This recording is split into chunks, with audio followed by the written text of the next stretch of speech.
5টা কবিরা গুনার কথা বলছে এই হাদিসে। সবচেয়ে বড় বড় কবিরা গুনাহ 1 নাম্বার আল ইশরাকু বিল্লাহ, আল্লাহর সাথে শিরিক করা।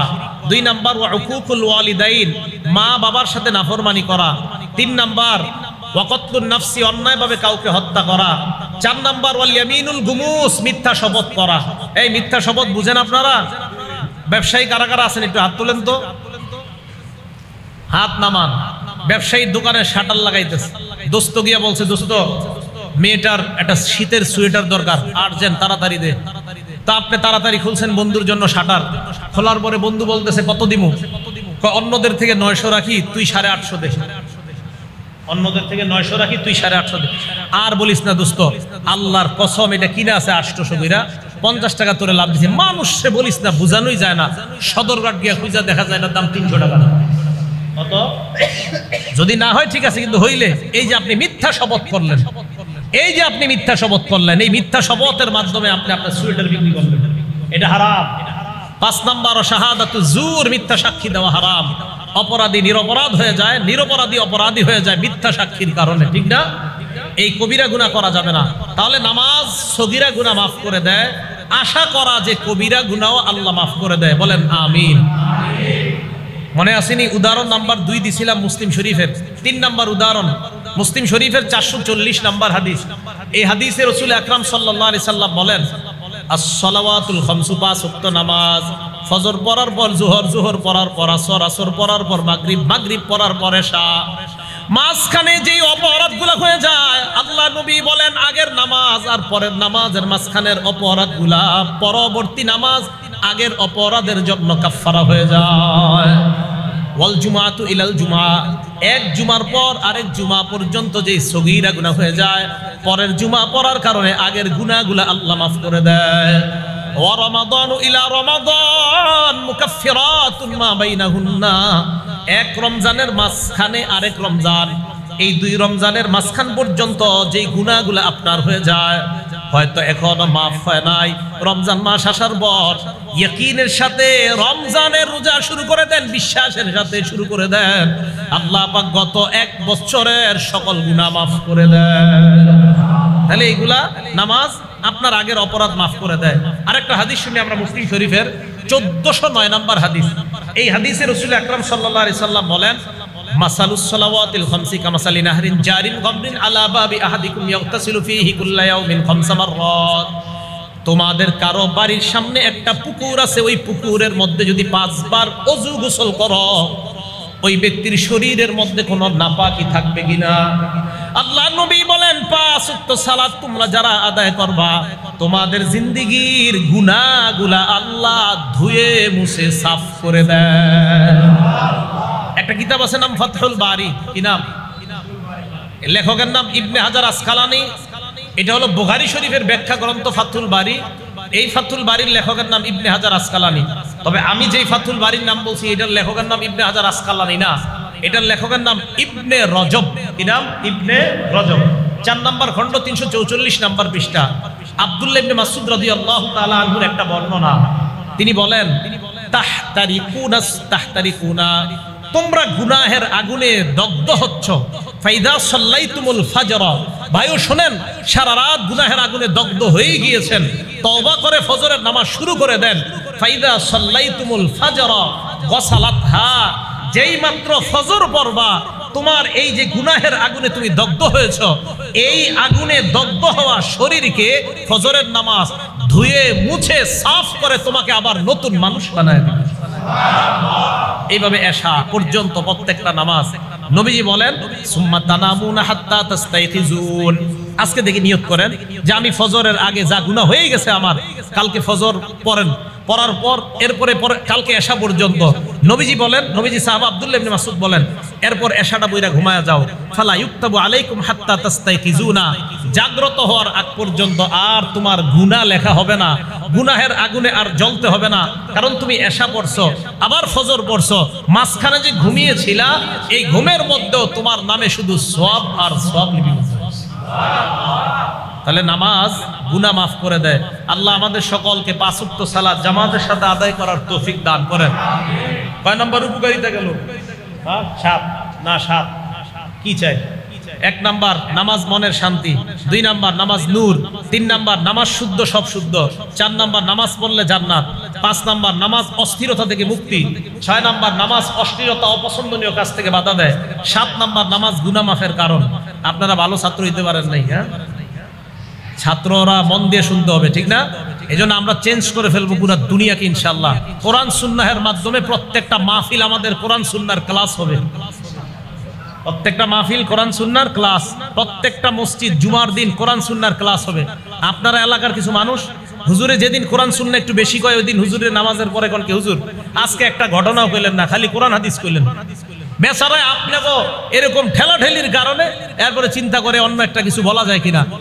সবাই তৈরি হয়ে যান, না হুজুর আপনি ক্লাসে আমাদের ছাত্রদেরকে যা পড়ান আপনি মিম্বরে বৈশা আমাদেরকে কোরআন হাদিসগুলাই পড়ায়েন। কি মুসল্লি ভাইরা তৈরি আছেন তো ইনশাআল্লাহ? কোরআন হাদিস বেশি শুনবেন, কোরআন হাদিস অনুযায়ী জীবন করবেন, ইনশাআল্লাহ দুনিয়া থেকেই জান্নাতি হয়ে কবরে যাইতে পারবেন। 8 নাম্বার নামাজ পড়লে আল্লাহ মর্যাদা বাড়ায় দেয়, সুবহানাল্লাহ। মুসলিম শরীফ হাদিস নাম্বার 480 নাম্বার হাদিস। ওলামায়ে কেরাম এখানে আছি আমরা যারা মুসলিম শরীফের হাদিসগুলা মিলাবো, অন্যান্য কিতাবের সব হাদিস মিলে যাবে, শুধু মুসলিম শরীফটা যদি ওলামায়ে কেরাম মিলাইতে চান হয়তো আপনারা প্রয়োজনের খাতিরে এই নাম্বারগুলো দেখতে পারেন। আমি যে মুসলিম শরীফের নাম্বারগুলো বলতেছি এই মুসলিম শরীফের নাম্বারগুলো মিলবে যদি হাদিস মোট হয় 7453টা। 7453 হলে নাম্বারগুলো মিলবে। কারণ আমাদের কমি মাদ্রাসায় যে মুসলিমের নুসখাটা এখানে হাদিস সংখ্যা বিলা তাকরার আছে 3033টা, আর আমি তাকরার সহ বলতেছি হাদিসগুলা, এক্ষেত্রে হাদিস সংখ্যা হবে 7453। অন্যগুলা মিলবে, বুখারী আর যা যা আছে সব মিলে যাবে। তো 8 নাম্বার নামাজ পড়লে আল্লাহ মর্যাদা বাড়ায় দেয়। মুসলিম শরীফের 480 নাম্বার হাদিস। নবীজির গোলাম নাম সাওবান রাদিয়াল্লাহু তাআলা, ওনার কাছে এক ব্যক্তি আসছে নাম মাদান রহমতুল্লাহি আলাইহি। মাদান রহমতুল্লাহি আলাইহি সাওবান রাদিয়াল্লাহু তাআলা আনহুর কাছে আয়েশা কয়, আখবিরনি বিআমালিন আমালুহু ইউদখিলুল্লাহু বিহিল জান্নাহ। আমাকে এমন একটা আমল আপনি শিখায় দেন যে আমলটা করলে আল্লাহ আমাকে মরণের সাথে সাথে জান্নাতি বানায়া দিবেন। এমন একটা আমল আমারে শিখান। আমি প্রশ্ন করার পর নবীর গোলাম চুপ। আমি দ্বিতীয়বার প্রশ্ন করলাম, উনি চুপ। আমি তৃতীয়বার আবার প্রশ্ন করলাম, এবার তিনি বললেন, তুমি আমাকে যেই প্রশ্নটা করলা আমি এই প্রশ্ন আল্লাহর নবীকে করেছিলাম। নবীজি আমাকে জবাব দিয়েছে, আলাইকা বিকাসরাতিস সুজুদ। যদি তুমি জান্নাতি হইতে চাও বেশি বেশি সিজদা করবা। বলেন জান্নাতি হতে চাইলে কি করা? আরো জোরে, জান্নাতি হতে চাইলে কি করা? সিজদা করা। ফাইন্নাকা লা তাসজুদু লিল্লাহি সাজদা ইল্লা রাফাকাল্লাহু বিহা দারাজা। যতবার তুমি সিজদা দাও প্রত্যেকটা সিজদার সাথে সাথে জান্নাতে তোমার একটা মর্যাদা বেড়ে যায়। হাত্তা আনকা বিহা খতিয়া, সাথে সাথে তোমার অপরাধ ঝরে যায়। সুবহানাল্লাহ। মর্যাদা বাড়ে অপরাধ ঝরে। বলেন মর্যাদা বাড়ে অপরাধ ঝরে, মর্যাদা বাড়ে অপরাধ ঝরে। নামাজের সিজদা। তাহলে নামাজের মাধ্যমে আমাদের মর্যাদা কমে না বাড়ে? এলো 8 নাম্বার। 9 নাম্বারটা মন দিয়ে শুনেন। নবীজির সাথী জান্নাতে কারা কারা হতে চাই? কার সাথী? আল্লাহ আপনি আমাদের হাতগুলা দেখেন, আমি সহ এই মুসল্লি যারা হাত তুলছে আমাদের সকলকে আপনি জান্নাতে নবীর কাছাকাছি থাকার তৌফিক দান করুন। নবীজির এক সাহাবা নাম রবিআ ইবনে কাব আল আসলামি। সাহাবাটার নাম যদি পারেন মনে রাখবেন, রবিআ ইবনে কাব। কি নাম? পুরোটা দরকার নাই, বলেন রবিআ। এই সাহাবা বলেন, কুনতু আবিতু মা রাসূলিল্লাহি সাল্লাল্লাহু আলাইহি ওয়াসাল্লাম। আমি আল্লাহর নবীর সাথে রাত্রি যাপন করলাম। রাতের বেলা আল্লাহর নবী যখন নামাজ পড়তে উঠলেন, আতাইতুহু বিউযুইহি ওয়া হাজাতিহি। আল্লাহর নবীর ওযুর পানি এনে দিলাম, প্রয়োজনীয় যা যা দরকার আমি এনে দিলাম। ওযুর পানি দেওয়ার পর, প্রয়োজনীয় জিনিসগুলো দেওয়ার পর ওই সময় আল্লাহর নবী আমাকে বললেন, সাল। এই মিয়া তুমি আমার কাছে কিছু চাও। ওইটা মুসলিম শরীফের 481 নাম্বার হাদিস। বললেন যে আমার কাছে কিছু চাও, সাল, কিছু চাও। ওই সাহাবা বলেন, হুজুর আপনার কাছে কিছু চামু? কাহা চাও, যা চাইবা তাই দিমু। সুবহানাল্লাহ। কি বুদ্ধি দেখেন ভাইও। আমি আর আপনি হইলে যে কি বলতাম আল্লাহ জানে। হয়তো বলতাম একটা বাড়ি, না হয় 5 লাখ টাকা, আল্লাহ হেফাজত করুক। ওই সাহাবা বুদ্ধি করে বললেন, ইন্নী আসআলুকা মুরাফাকাতাকা ফিল জান্নাহ ইয়া রাসূলুল্লাহ, আমি জান্নাতে আপনার সাথী হতে চাই। কি বুদ্ধি! নবীজিকে তুমি এটা কি বললা? হুজুর এটাই চাই। নবীজি সাথে সাথে বলছে আওয়া গয়রা জালিকা, এছাড়া আর কিছুই চাও না? না হুজুর, আমি কিচ্ছু চাই না, এটাই চাই, আমি আপনার সাথে জান্নাতে থাকতে চাই। নবীজি বললেন যদি এটাই চাও ফাইন্নি আলা নাফসিকা বিকাসরাতিস সুজুদ, বেশি বেশি সিজদা দাও, বেশি বেশি নামাজ পড়ো, বেশি বেশি নামাজ পড়ো। সিজদা মানে নামাজ আর কি, বেশি বেশি নামাজ পড়ো। নামাজ পড়লেই তো সিজদা দিবা। তাহলে যারা কয় নবীর প্রেম আছে, নবীর মহব্বত আছে, নামাজ না পড়লে কি হবে, তাদের কথা ভুল হয়ে গেল। নামাজ না পড়লে কি হবে, নবীর প্রেম আছে, এই কথা সঠিক নয়। বরং নবী বলছে যত নামাজ পড়বা তত আমি নবীর কাছে জান্নাতে থাকবা। তাহলে নামাজ যত পড়বো তত নবীর কাছে থাকবো। আল্লাহ আমাদেরকে বেশি বেশি নামাজ পড়ার, জামাতের সাথে নামাজ পড়ার তৌফিক দান করেন। 10 নাম্বার, মন দিয়ে শুনেন। আজকে বাসা থেকে হাইট, এই জায়গায় যারা আছেন দূরবর্তী ছাড়া আর কি, কাছের যারা হেঁটে হেঁটে এখানে আসছেন, হাত তোলেন তো। হেঁটে আসছেন, হাত নামান। এই মসজিদের মুসল্লি যারা, আপনারা সচরাচর হেঁটে হেঁটে যারা আসেন, এই মসজিদের মুসল্লিরা হাত তোলেন তো। মাশাআল্লাহ, হাত নামান। এবার আপনারা শুনেন, মুসলিম শরীফের 1407 নম্বর হাদিস। ক্বালা রাসূলুল্লাহ সাল্লাল্লাহু আলাইহি ওয়াসাল্লাম, আল্লাহ নবী বলেন মান তাতাহহারা ফি বাইতিহি, ঘরের মধ্যে যারা ওযু করবে। এই হাদিস দ্বারা বোঝা যায় মসজিদে ওযু না করে ঘরে ওযু করা ভালো। কি বলেন? ঘরে যারা ওযু করবে, ওযু করার পর সুম্মা মাশা ইলা বাইতিন মিন বুয়ুতিল্লাহ, এরপর আল্লাহর কোন ঘরের দিকে যারা হেঁটে হেঁটে রওনা করবে। ঘরের মধ্যে ওযু করলো, ওযু করার পর আল্লাহর কোন ঘরের দিকে হেঁটে হেঁটে রওনা করলো। নবীজি বলেন এই যে আল্লাহর ঘরের দিকে হেঁটে হেঁটে রওনা করে আল্লাহর ঘরের দিকে রওনা হয়ে যায়, কানাত খাতওয়াতা, তার পাটা 2 ভাগ হয়ে যাবে, তার কদমটা 2 ভাগ। বলেন কদম পা কয় ভাগ? 2।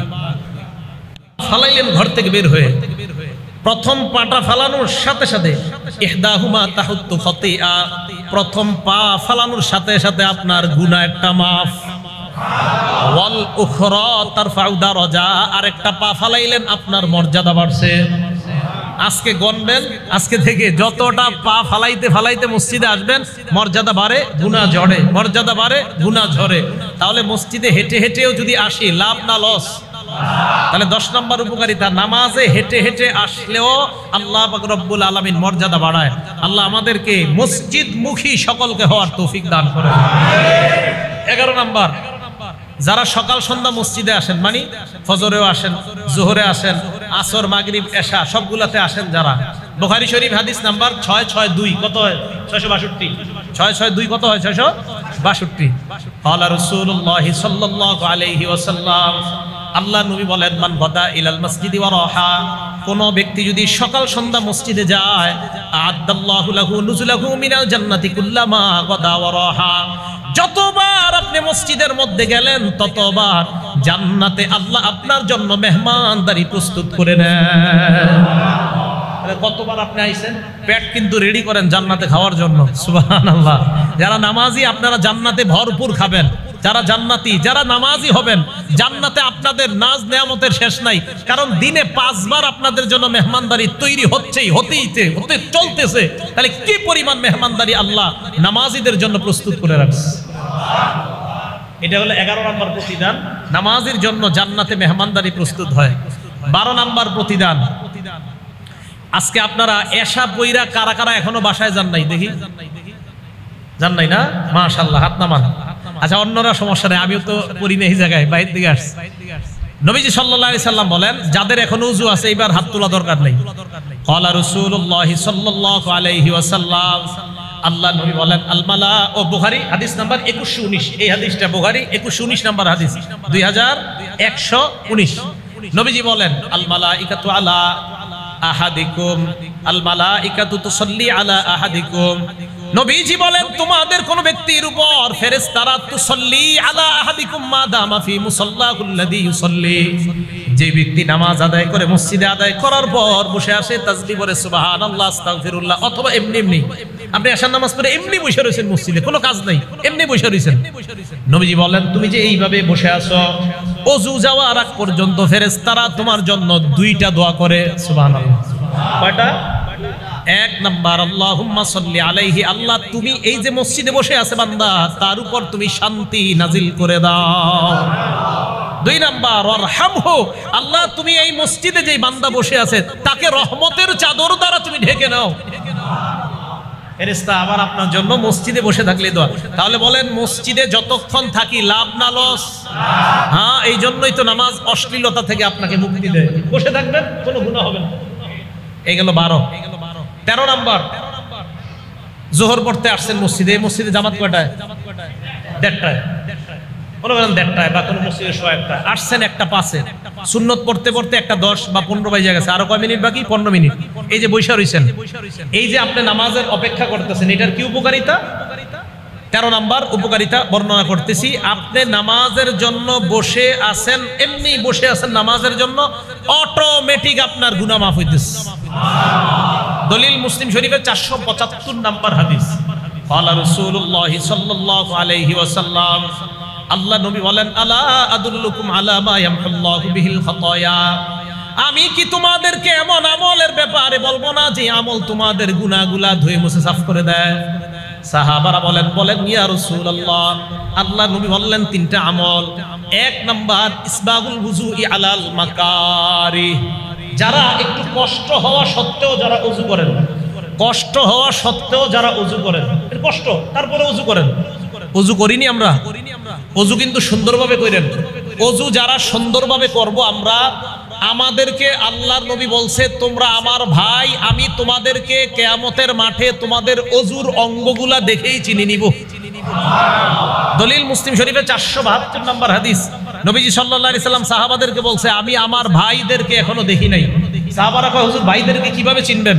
নবীজি বলছেন, ইয়াতুনানা গুররাম মুহাজ্জালিনা মিনাল ওযু, আরাআইতা লাউ আন্না রাজুলান লাহু খাইলুন গুররুম মুহাজ্জালাতুন বাইনা যাহরাই খাইলিন বুহমিন দুহমিন, কালো নিকশ ঘোড়ার মধ্যে একটা সুন্দর সাদা, মাথাটা সাদা, হাত সাদা, পা সাদা, অন্যান্য কালো ঘোড়ার মধ্যে এটা যেমন পাওয়া যাবে, কিয়ামতের ময়দানে আমার ভাইদের এই অঙ্গগুলা এমন ভাবে চকচক করতে থাকবে, আমি দেখলেই চিনতে পারবো এরাই আমার ভাই।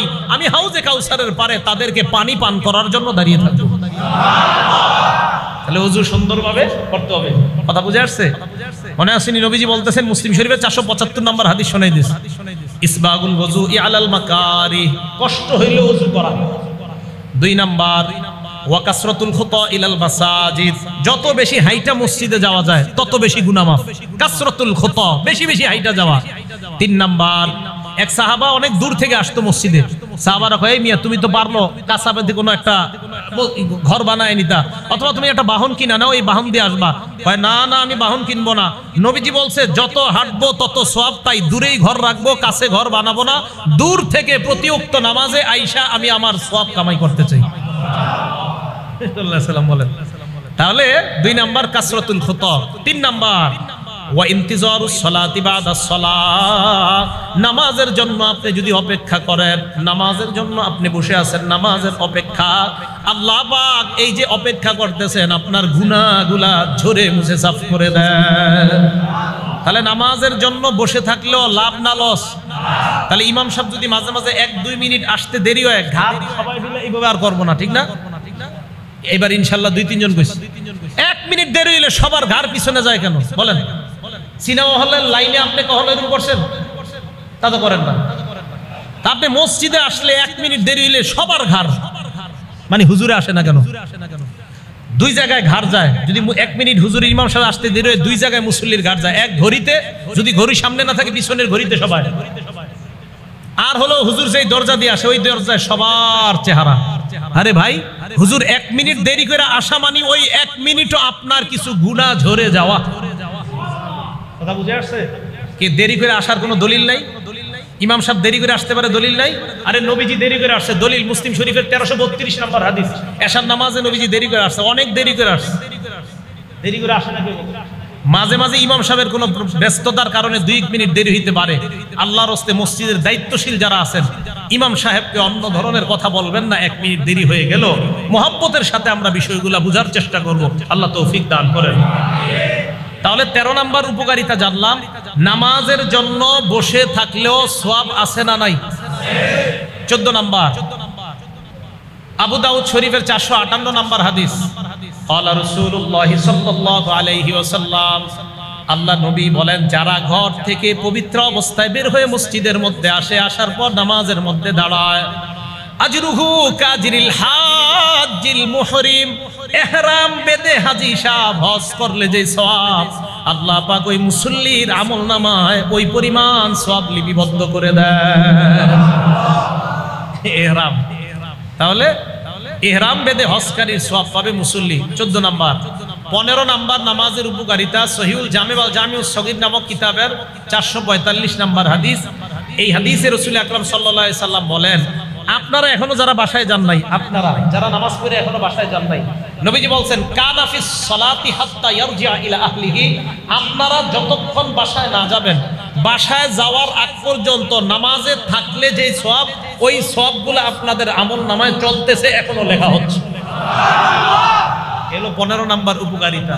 তাহলে মসজিদে নামাজ পড়তে আইসা বাসায় যাওয়া যত দেরি হবে, লাভ হবে না লস হবে? লাভ হবে।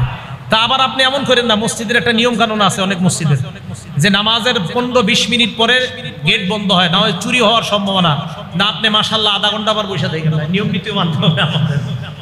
আমার বয়ান শোনার পর আপনাদের মসজিদের নিয়ম নীতি যেন ভঙ্গ না হয়, আবার এটা খেয়াল রাখতে হবে আমাদের। এই 15টা উপকারিতার কথা বললাম নামাজের। তাহলে বলেন তো, নামাজ পড়ব না প্রতিষ্ঠিত করব? প্রতিষ্ঠিত। প্রতিষ্ঠিত করার দ্বারা উদ্দেশ্য, 1 নাম্বার, নিজে নামাজ খুশু খুজুর সাথে রুকুগুলো সঠিকভাবে আদায় করা। 2 নাম্বার, নামাজ একাগ্র চিত্তে আদায় করা। 3 নাম্বার, নামাজের ব্যাপারে পরিবারকে আদেশ করা। 4 নাম্বার, সমাজে নামাজ কায়েম করার চেষ্টা করা। 5 নাম্বার, রাষ্ট্রে নামাজ কায়েম করার চেষ্টা করা। নামাজের 15টা উপকারিতার কথা আমরা জানলাম।